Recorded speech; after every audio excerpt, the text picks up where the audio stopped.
Chapter 3. Went out to the kitchen and advised a few moments with our maid-of-all-work, and then began to arrange the supper table. The visitor must sit next to Papa, of course, but not on my side of the table. I did not mean to have him any nearer than I could help, for, if he disliked red hair, I would not flirt it under his eyes. Or, suppose I placed him next to Fan. She was so carelessly good-natured that he would not be likely to disturb her thoughts. Mama took the baby to the nursery, and then came in to give an approving look. I placed the 2 tall vases of flowers on the table, and it did present a very pretty appearance. "We are all ready now," she said. "Call Papa." I rang the bell, and the children came trooping in, Papa and Mr. Duncan bringing up the rear.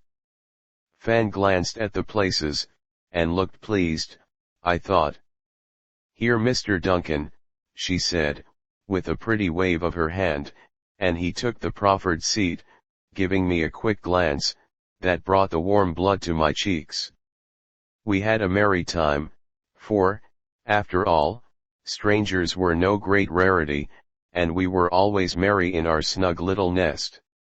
It was said through the parish that everyone had a good time at our house, and Mr. Duncan appeared to be no exception. When we were almost through, we began to say verses, each one repeating a passage of scripture commencing with the same letter. We caught Mr. Duncan right away. He commenced 2 or 3 before he could hit upon the right beginning.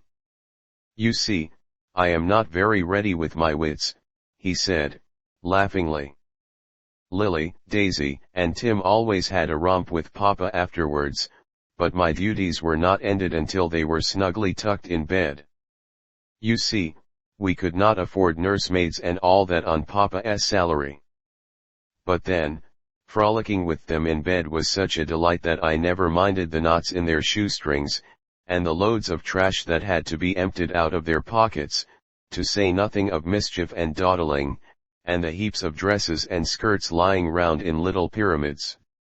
Now and then I would make some stringent rules: every child must hang up her clothes, take care of her shoes and stockings, and put her comb and hair ribbon just where they could be found in the morning. But, somehow, the rules were never kept. I suppose I was a poor disciplinarian. I went downstairs at length. Mr. Duncan was pacing the porch alone. Papa had been called to see a sick neighbor. Mama was listening to poor old Mrs. Hairdsley's troubles, told over for the 100th time, I am sure. She was a mild, inoffensive, weak-eyed old lady, living with rather a sharp-tempered daughter-in-law. Fan was out on an errand of mercy also. "What a busy little woman you are," he said. "I am glad to see you at last, and I hope no one will fall sick, or want broth, or be in trouble for the next 15 minutes.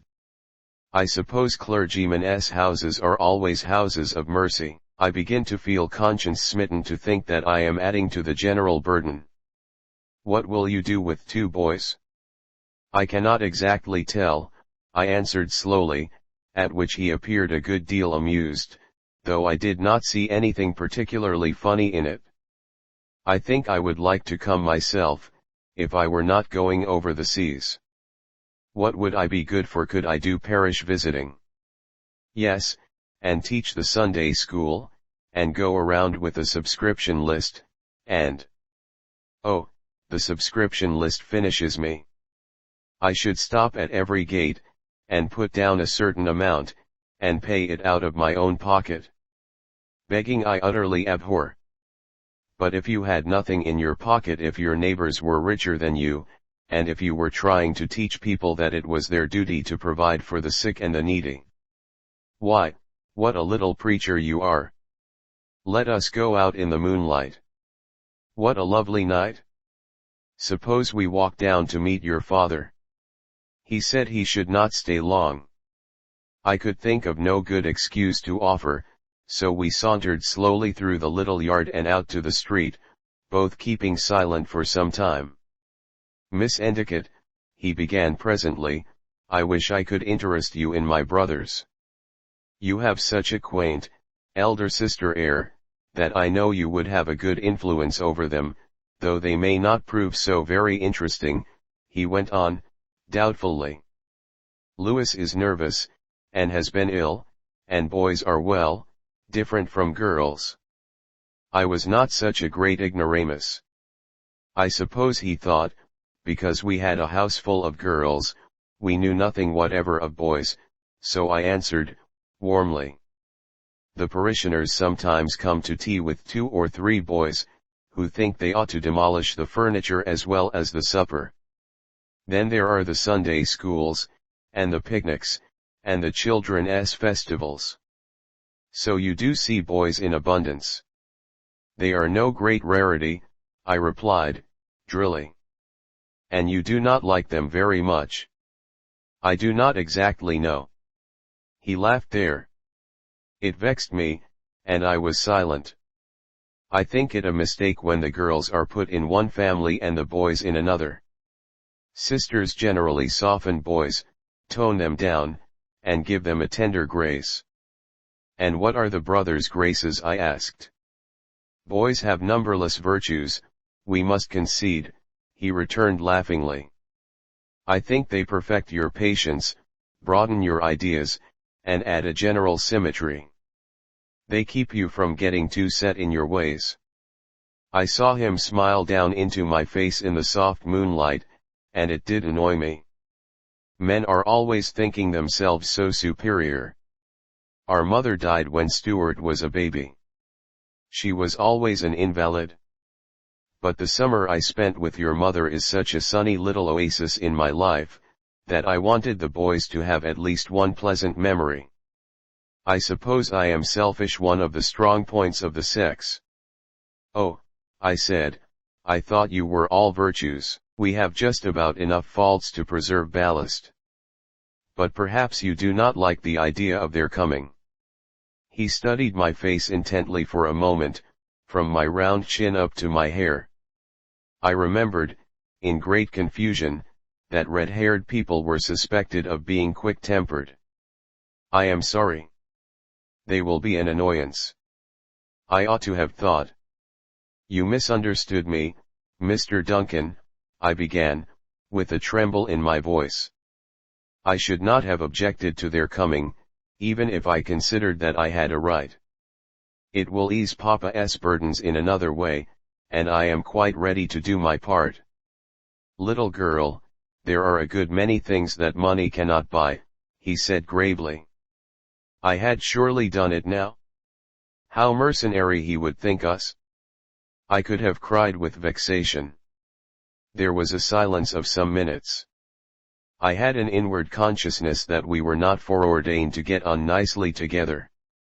"It is of some of these things that I would like to speak," he began, slowly. "The boys have been to a good school, to be sure, but they never have had a home, or home training. And on some of the higher points of morals, a woman's influence does more by its silent grace than hundreds of lectures. Will you be a little patient with their rough ways and want of consideration? I am offering you a part of my burden, to be sure, but then, with your father's permission, I am to share part of yours. I am to stand with you tomorrow at your little sister's christening. Believe me, that I am very glad to be here." Papa had intended to ask Mr. Searle, his senior warden. I was surprised at the change. "Do you not like that, either?" and there was a tinge of disappointment in his tone. "Excuse me. It was only the suddenness. I like the claim it gives me upon all your remembrances. Then your interest need only last a little while, if you so elect, while mine stretches over a whole life." "There is Papa!" I exclaimed, with a great breath of relief, and sprang towards him. He put his dear arm around me, and I felt as if my perplexities had come to a sudden end. On the porch we found Fanny and Mamma, and the conversation became very bright and general. Indeed, we sat up past our usual hour. When Fan and I were upstairs she began at once. "Mr. Duncan is just splendid. I envied you your walk, and I came back so soon that I had half a mind to run after you. I wish you had been in my place. We did not get on at all. I wonder if we shall like the boys. I shall not worry about them until they come. But a fortnight soon passes, and then goodbye to our quiet house. A quiet house, with 7 children in it." And Fan laughed merrily. "Well, they are not boys. Of course. But then, boys grow to be men. And men like Stephen Duncan are charming. One can afford to have a little trouble." "Oh, Fan. How can you talk so? I wasn't born blind or dumb. I cannot account for it in any other way. Now, I dare say, Miss Prim, you are thinking of the $200 at the end of the summer, and all that it is to buy. It has to be earned first. We will take Mrs. Green's cheerful view of boarders. They are not much trouble in the summer, when you only eat and sleep." I could not help smiling at the quotation. I wish it were Stephen instead. And how he talks of running over to England. Not making as much of it as we should of going to New York. It is just royal to be rich. Rose, I think I shall marry for money, and set a good example to the 5 girls coming after me, for, my dear, I have a strong suspicion that you will be an old maid. Oh, Fanny, tomorrow will be Sunday, and the baby's christening. Dear little tot. Yes. And we must set her a pattern of sweetness, so that she may see the manifest duty of all women. So, good night, Mother Hubbard of many troubles." Fan gave me 2 or 3 smothering kisses, and subsided.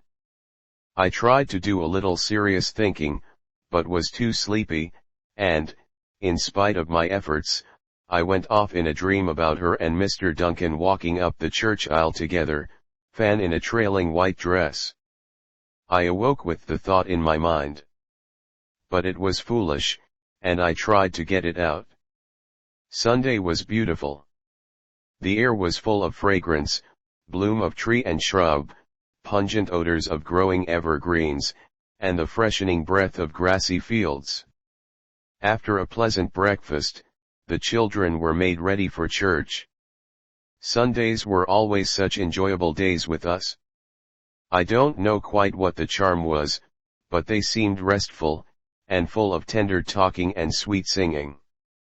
After Sunday school, in the afternoon, the children were catechised, and there was a short service.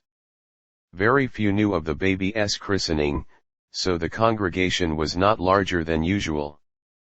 After the lesson, we went forward, Mamma, Mrs. Whitcomb, baby, Mr. Duncan, and I. A sweet solemn service it was, baby being very good and quiet. Edith Duncan. The second name had been agreed upon in the morning, at Stephen's request.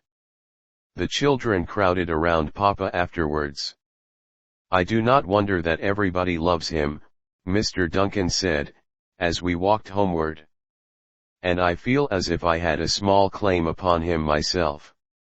I am a sort of brother to you now, Nellie." "Are you?" answered Nellie, with a roguish laugh. "I did not think it was so near a relation as that." "Perhaps it may be a grandfather, then," was the grave reply. "Oh, that's splendid," declared Tiny Tim, who had big ears. "For we never had a grandfather, you know, only." "Only what?" "Your hair is not very white," commented Tim, as if suspicious of so near a relationship with a young man. He laughed gaily. "I mean to be adopted into the family, nevertheless. My hair may turn white some day." "There is no hurry," returned Fanny. "I doubt if Tim would be the more cordial on that account." "Perhaps not," with a shrewd smile. but you will have to give me a sort of elder brother's place. Will you really be our brother? Asked Daisy. I shall be delighted to, if everyone will consent.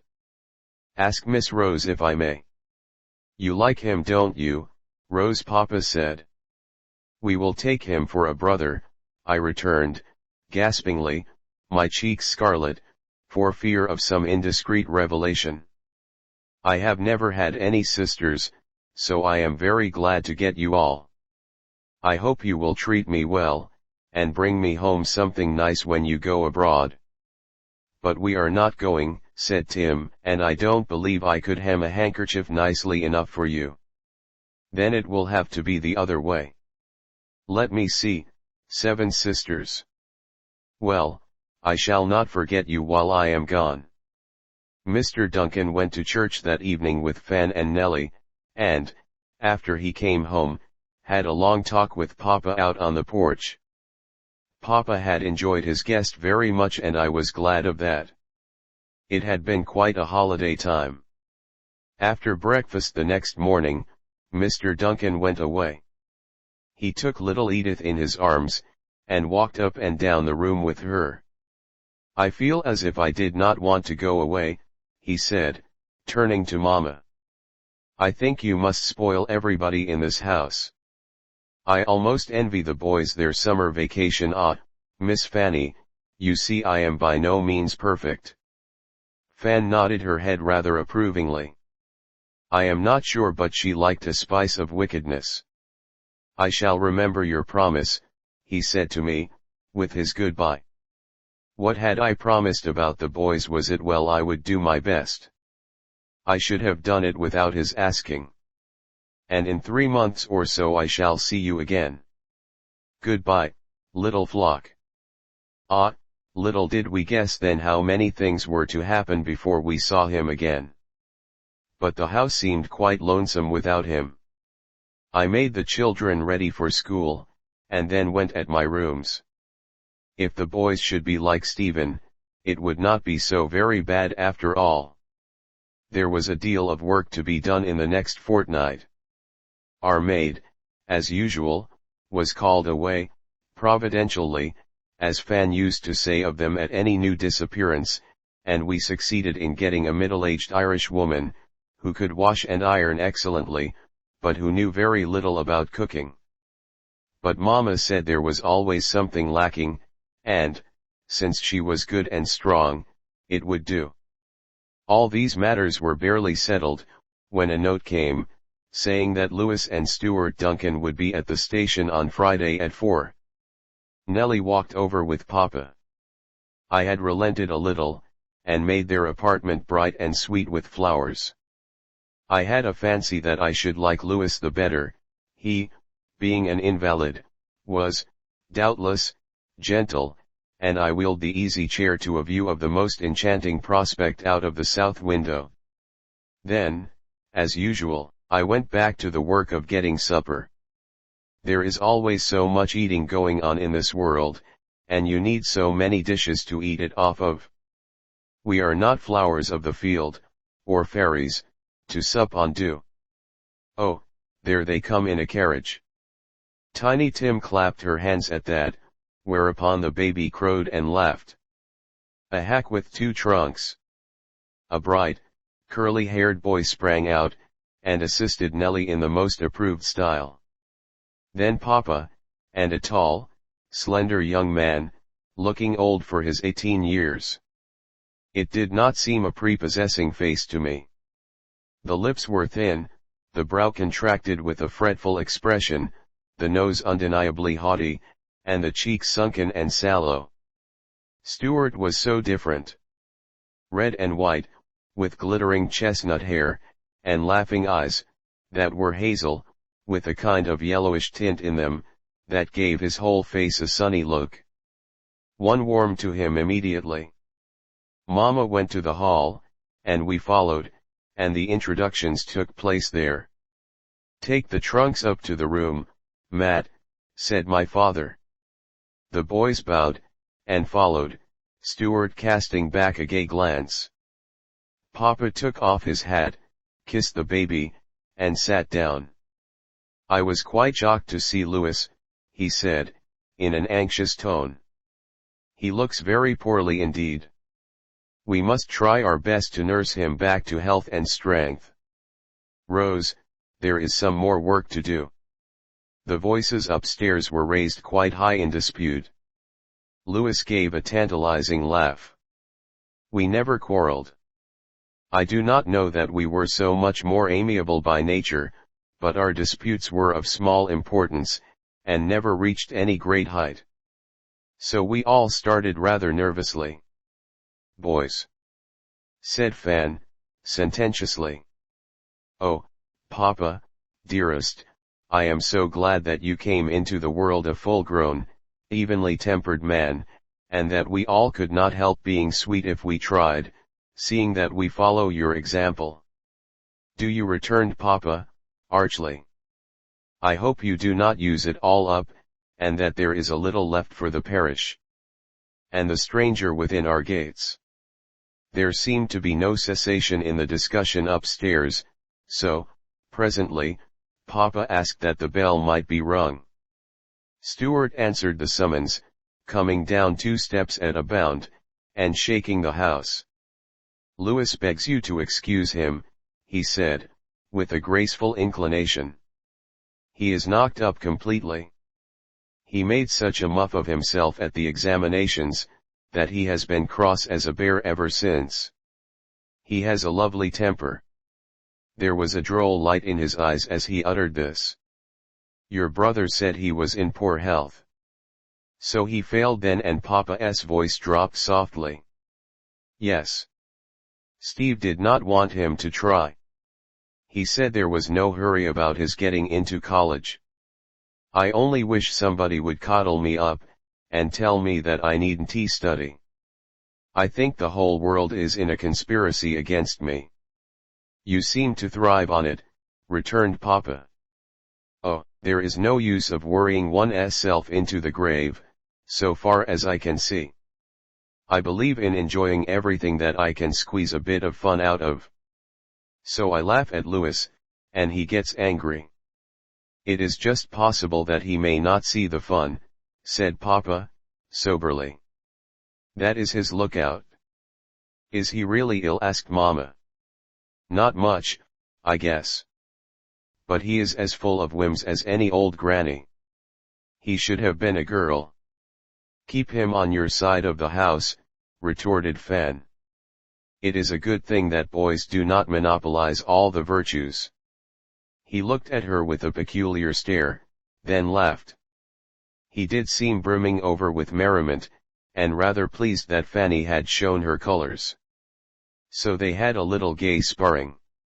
Do you not think your brother would like a cup of tea? Asked Mama.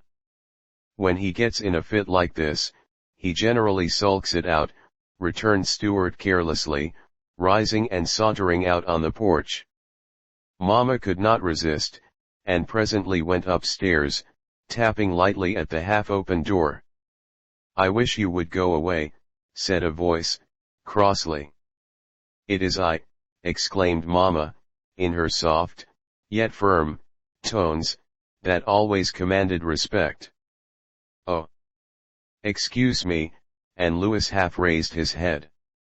Will you not have a cup of tea?